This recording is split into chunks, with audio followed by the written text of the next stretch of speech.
In die nuus vanaand, ons kry reaksie op die president se toespraak oor ongedokumenteerde buitelanders. Hernubare energie is binnekort die toekoms van die Kruger Wildtuin. En 21 nuwelinge word by die Springbok oefenkamp ingesluit.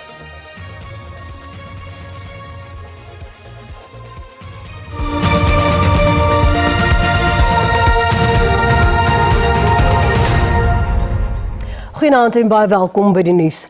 President Cyril Ramaphosa het die land pas toe gespreek oor die landwyse protesoptredes teen ongedokumenteerde buitelanders.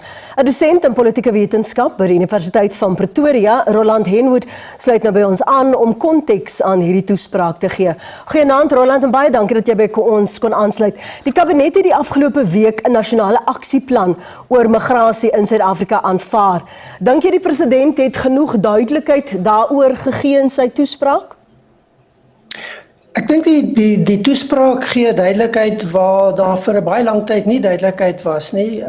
Wat nie duidelik is nie, is hoe vinnig hierdie raamwerk geïmplementeer gaan word, want die kwessies wat die president uitwys rondom implementering is kwessies wat oor 'n baie lang tyd kom en dit is ernstige kapasiteits- en hulpbronbeperkings wat bestaan. So die vraag is hoe vinnig gaan hierdie aangespreek kan word. En dan het ek tog 'n onderliggende vraag en dit is, word die regte goed eers gedoen? Die president het terugverwys na sy toespraak in die opening van die parlement en die aanstel van 10,000 nuwe inspekteurs by die departement van werkskepping. 'n Mens wonder of in die konteks van wat in Suid-Afrika gebeur, jy nie eerder eers 10,000 nuwe goed opgeleide polisiebeamptes moet aanstel, want jou probleem lê baie breër as net mense wat in 'n werksomgewing of uitgebuit word of onwettig aangestel word. So dit gaan vir my oor waar lê die prioriteite en hoe word dit dan en hoe vinnig word dit dan bereik in terme van ordentlike finansiering, begrotings en ordentlike opleiding en dan dat mense in die veld kom om die werk te doen waarvoor hulle aangestel is. Roland, ons hoor die protesoptredes gaan oor ongedokumenteerde buitelanders, maar is daar volgens jou onderliggende frustrasies oor ander kwessies wat op die buitelanders weerspieël word? Daar is onderliggende kwessies, die president het daar meeste daarvan verwys. Daar's 'n hopeloosheid wat in Suid-Afrika posgevat het by 'n groot klomp mense wat permanent werkloos is. En waar ons nou staan is die ongelukkige realiteit dat 'n groot deel van hierdie mense gaan werkloos bly tot die dag dat hulle die lewe verlaat. Want die beleidsomgewing wat hierdie moet aanspreek is doeteenvoudig nie daar nie. Saam met dit kry jy dan ander probleme, kriminaliteit en alles. Die ander kwessie wat hier belangrik is wanneer reageer die regering en op watter manier? En as ons gaan terugkyk in die verlede, dan het die Suid-Afrikaanse regering altyd baie reaksionêr opgetree wanneer dit by hierdie kwessies kom. En dit is weer die geval. Dis baie laat in die dag en nou kom die regering vorendag met 'n goeie program, maar die program moes lankal die basis gevorm het van optrede. En dit is hoekom 'n mens bekommerd daarna kyk en ook krities daarna kyk. Die omvang van probleme wat aangespreek moet word is baie groot. En dis onwaarskynlik dat jy hierdie probleme op die kort termyn vinnig genoeg gaan oplos om die probleem wat toegedig word aan onwettige immigrante in Suid-Afrika, om dit uit die weg te ruim. En dan is daar vir my 'n groter prentjie wat 'n mens hierna moet kyk. En dit is dat as al die onwettige immigrante nou uit die land uit is, en daar's nog steeds nie werksgeleenthede nie, en daai gevoel van hopeloosheid bestaan nog steeds. Wat gebeur volgende? Wie word die volgende teiken wat dan in die pad staan van mense se gevoel van hopeloosheid wat hulle op een of ander manier moet aanspreek? En in daai konteks is dit baie belangrik dat daar baie ernstig gekyk word na die mense wat hierdie prosesse dryf. Dit klink baie lofwaardig om te sê dit gaan oor die belange van Suid-Afrikaanse burgers en die druk waaronder hulle verkeer. Niemand ontken dit nie. Maar jy is besig om 'n dinamika los te maak binne 'n stelsel wat nie gereed is om dit te hanteer nie. En daarom baie groot druk op die regering. Hulle gaan baie vinnig moet optree, baie meer effektief moet optree indien hulle die onderliggende probleme wil hanteer, maar saam met dit ook die dreigemente wat daarmee saamgaan en die risiko vir onstabiliteit wat daarmee saamgaan. Dit is 'n wesenlike probleem. Jy het vermeld dat dalk moes die regering al vroeër ingegryp het. Ek neem aan jy verwys na operasie Dudula, maar jy praat ook verwys na risiko's. Wat is die ekonomiese en die diplomatieke moontlike risiko's en implikasies vir Suid-Afrika en ons verhoudings met ons buurlande gegee hierdie aksieplan? Wel, die ekonomiese risiko's stem direk of hou direk verband met die politieke risiko's. En jy het ons ongelukkig te doen met die onvermoë van die regering oor 'n baie lang tyd om hierdie wesenlike probleme aan te spreek. Daarmee saam begin jy dan 'n persepsie ontwikkel en daai persepsie hardloop alreeds baie ver buite Suid-Afrika. Nou die persepsie van Suid-Afrika as onveilig het baie ernstige implikasies. Ek kry baie navrae alreeds van mense in die buiteland wat Suid-Afrika moet besoek, wat sê ons oorweeg om nie te kom nie want dit lyk onveilig. Nou as dit op my vlak gebeur, dan kan ek dink op 'n hoër vlak is daar baie meer van hierdie vrese en die implikasies wat daarmee saamgaan. As jy onderliggende spanning kry wat ontwikkel in wydverspreide insidente van optrede en geweld, dan natuurlik kom die stabiliteit van die staat in die gedrang. En dit het ook baie ernstige ekonomiese implikasies saam met die politiek wat daarmee gepaard gaan. En dan natuurlik sit jy met 'n buitelandse beleidsomgewing waar Suid-Afrika alreeds op die agtervoet is en reeds onder groot druk is omdat daar allerlei vrae gevra word, eise gestel word en op die stadium is die reaksie daarop baie onseker as 'n mens kyk na Suid-Afrika. Daar word baie mooi gepraat, maar daar word bitter min gedoen. So jy skep 'n omgewing wat baie geleentheid vir wanopvattinge het, waar daar geleentheid vir die verspreiding van allerlei stories en gerugte is, en omdat jy nie effektief en vinnig genoeg optree nie, is daar insidente wat dan gekoppel word aan hierdie proses, wat nie noodwendig direk daarmee verband hou nie, maar die beeld wat jy skep is 'n beeld van onstabiliteit, van onvermoë en natuurlik een van 'n baie onveilige omgewing. Die president gaan nou gesante na ander Afrika lande stuur om Suid-Afrika se inisiatiewe te verduidelik en bekend te stel. Is dit werklik nodig? Moet ons nie liefs fokus op beter grensbeheer nie? Ek dink ons moet alles doen. Die stuur van gesante is amper 'n noodsaaklikheid wat afgedwing word omdat die regering te lank gewag het om rondom hierdie vraestukke te reageer en die baie negatiewe publisiteit en beeld wat van Suid-Afrika geskep word. Nou daai gesante gaan waarskynlik 2 boodskappe moet oordra.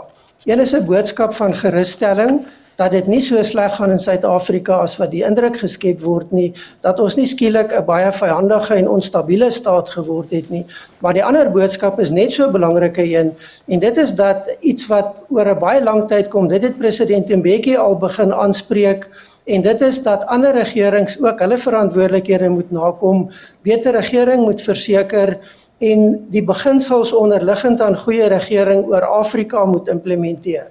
Nou dis weer eens 'n langtermyn oplossing, dis 'n baie moeilike oplossing om te bereik vanweë die politiek van Afrika, en dit het ongelukkig vir die afgelope 15 jaar totaal agterweë geraak. So belangrike boodskappe, belangrike inisiatiewe, maar ek dink die laaste punt wat jy maak is die kritiese een. Die oplossing begin in Suid-Afrika. Die oplossing begin by effektiewe optrede deur die staat, deur die regering en die agentskappe van die regering. En dit beteken jy moet mense hê wat opgelei is, wat bevoeg is, maar ook wat die nodige hulpbronne het om dit te doen. En ons weet oor 'n baie lang tyd is dit nie die situasie wat in Suid-Afrika ontwikkel het nie, en dit is nie die situasie wat tans bestaan nie. Baie dankie Roland. Dit was Roland Henwood, de dosent liewer in politieke wetenskap by die Universiteit van Pretoria wat vanaand vir ons konteks gegee het. Kom ons gaan voort.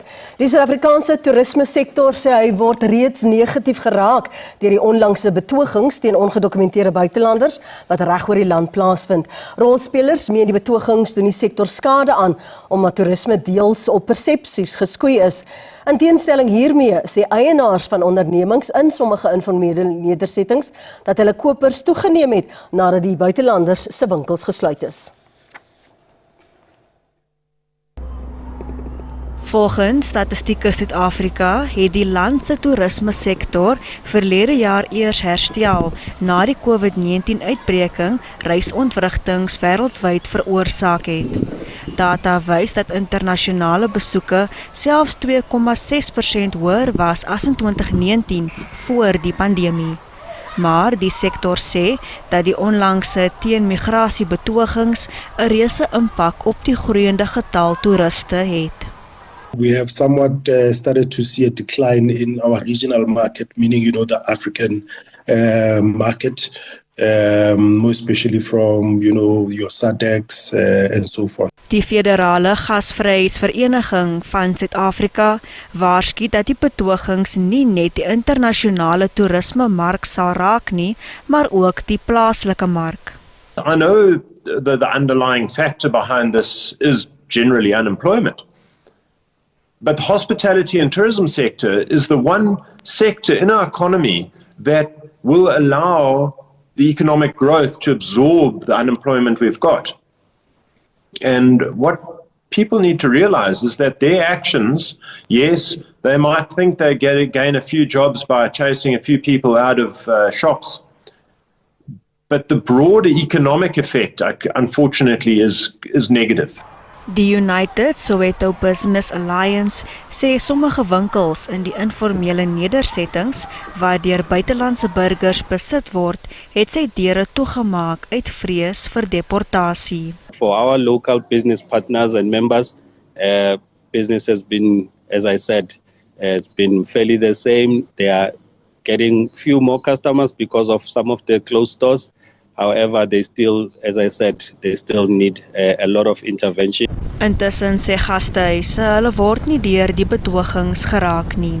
Most of the times where they do the protests, it's not in the vicinity of where guest houses is. So people don't cancel a trip because there's a protest and they can't get through the roads to where they need to stay. Die situasie in die tuinroete is stadig maar seker besig om te verbeter. Te midde van beter weerstoestande is opruimingsoperasies nou moontlik. Uit die 25 gemeenskappe wat van die buitewêreld afgesny was, is nog enkeles oor. In die Klein Karoo doen personeel by die Kango Wildlewe Bewarings- en Opvoedingsentrum alles in hul vermoë om die deure oop te hou nadat hulle erge skade weens die storms gehad het. By die Kango Bewaringsentrum word meer as 90 spesies diere gehuisves. Dit sluit in voëls, reptiele, leeu's en ander soogdiere. Onder die soogdiere is die 16 jaar oue bedreigende Afrika luiperd, Nandi. Ondanks die stygende watervlakke was Nandi se hok veilig genoeg sodat sy nie verskuif hoef te word nie. Personeel moes egter bond staan om 'n tuur te verskuif. Die sentrum bied werk aan sowat 300 werknemers. I mean, the simple way to put it is support, and that support takes many forms. We've got a lot of volunteering coming through. Physical labor is really a hard one right now. Our staff are tired. Our team is very tired. So any way that somebody can contribute by coming here and helping, that would be great. On top of that, fundraising. We had our flood cover removed after the 2024 floods, and we've been fighting to get it back. Die organisasie het die besluit geneem om sy deure vir die publiek oop te maak en sogenaamde ramptoere te doen. Werksgeleenthede in die toerismesektor kom met elke natuurramp in die gedrang. Twee tragedies so close, ek is teen die planke. Ek is baie hartseer. Dit is nie maklik om hierdie plek running te hou nie. En van my kant af het ek gevoel net ons sukkel om hierdie plek op die been te kry, aangesien toerisme in die Weskaap al reeds baie verminder het. Intussen gaan opruimingswerk in die tuinroete onverpoost voort. Dit lyk vandag baie beter. Die vlak in ons riviere het gedaal, die damme is nie meer besig om oor te loop nie, so ons kry nou toegang tot die areas. Meeste van die areas wat afgesny was, het ons gister probeer bykom. Groter gemeenskappe is reeds toegang gebied om weer uit te kan kom. Hier en daar is nog 'n plaas afgesny. Kostes vir herstel en opknappingswerk sal in die komende week vasgestel word. Hierna kyk ons onder meer na die lugmag se lugskou wat die naweek in Pretoria plaasgevind het. Bly by ons.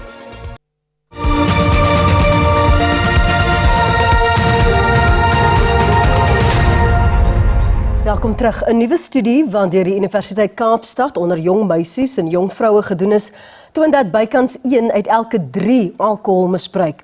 Hoë drankgebruik en oormatige drankgebruik kom algemeen voor, veral onder jong meisies wat nie skool bywoon nie. Kenners waarsku dat die bevindings kommerwekkend is, veral omdat jong vroue en meisies onder die risikogroepe is wat met HIV besmet kan word. Meer as 4000 jong meisies en jong vroue in 6 gebiede met 'n hoë HIV-risiko het aan die studie deelgeneem. Die bevindings toon dat alkoholgebruik die hoogste was onder vroue tussen die ouderdom van 20 en 24 jaar, veral in stedelike gebiede soos Kaapstad en Tshwane.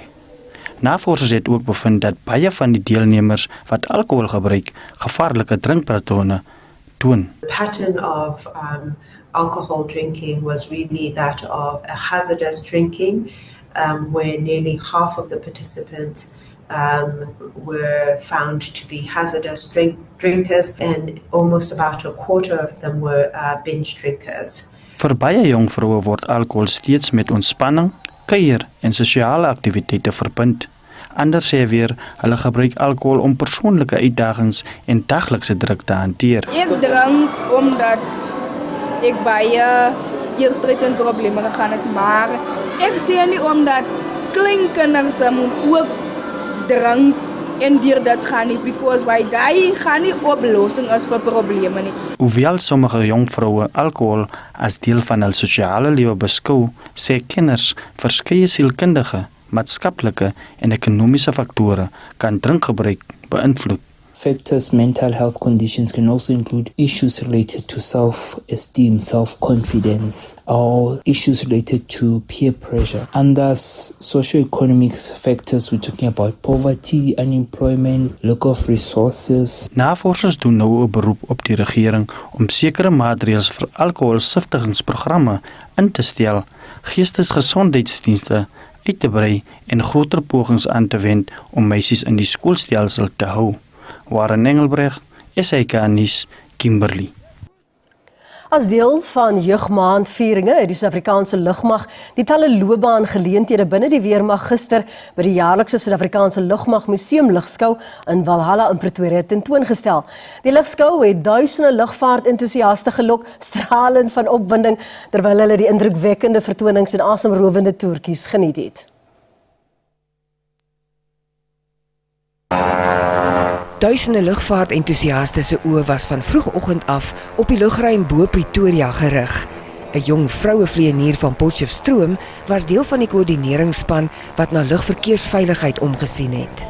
I'm fortunate, very fortunate to be actually part of the South African Air Force flying crew, a pilot, for the opportunity that they've given me. It's such an honor, as a young lady in our country, South Africa, to be given this opportunity, especially in an industry that is so male dominated. And here I am as a young female of South Africa, and I'm very grateful for that. Die vliegtuie se akrobatiese toertjies het jonk en oud geïnspireer. It's nice being a pilot because you usually fly and go to different provinces, countries, and I just want to explore the world. Today has been amazing. For someone who used to come here as a child and coming here as an adult, it has been such a wonderful experience. I love seeing all the exhibitions and seeing all the flights, the engineers explaining everything to us. Superb. How's your day been? It's very nice. I had so much fun. But the only problem is my dad doesn't want to buy something that's kind of lower or over 100 rand. Belegging in innovasie en die nuutste tegnologie is van die faktore wat die jeug se belangstelling in die lugmag prikkel.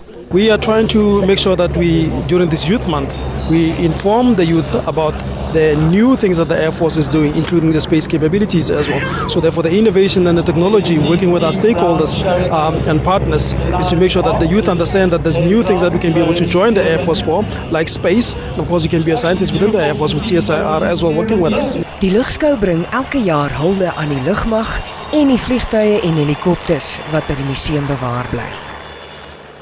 Bly ingeskakel vir ons sportnuus net hierna.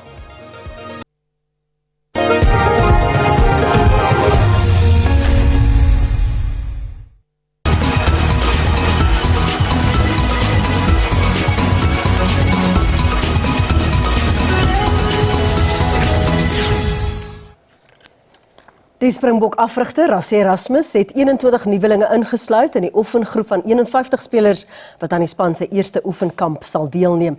Die span wat op 21 Junie teen die Barbarians te staan kom in Gqeberha, sowel as die Suid-Afrika A-span wat teen Zimbabwe sal speel, sal uit die groep gekies word.